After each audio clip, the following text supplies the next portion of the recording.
Welcome বন্ধুরা, আমি বানাচ্ছি কালবাউস কষা। কালবাউস মাছ দিয়ে কষা কারি বানাচ্ছি।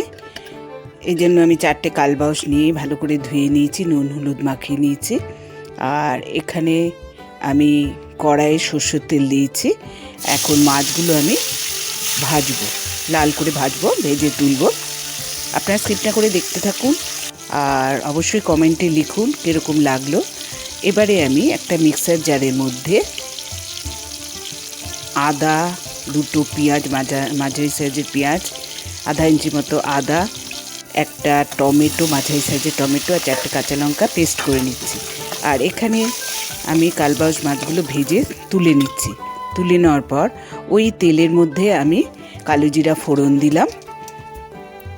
ফোড়নটা দিয়ে তারপরে আমি ওর মধ্যে যে মশলা করে রেখেছিলাম আদা, পেঁয়াজ, কাঁচা লঙ্কা, টমেটো দিয়ে সেই মশলাটা দিয়ে দিলাম। দিয়ে আমি ওটা ভালো করে কষিয়ে কষিয়ে রান্না করছি। এটা হচ্ছে কষা মতো হবে মাছের কারিটা, কালবাউস কষা।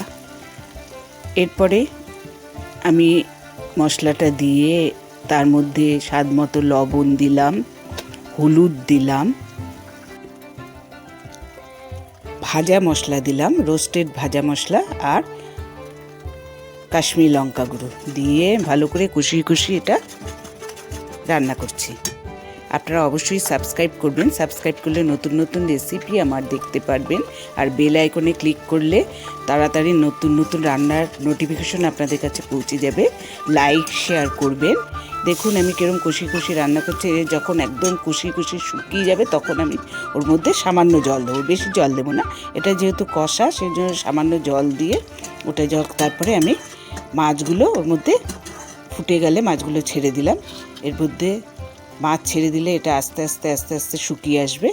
তারপরে আমি কিছুটার মধ্যে ধনেপাতা দিয়ে ব্যাস আমার কালবাউস ফিশ কষা তৈরি হয়ে গেছে।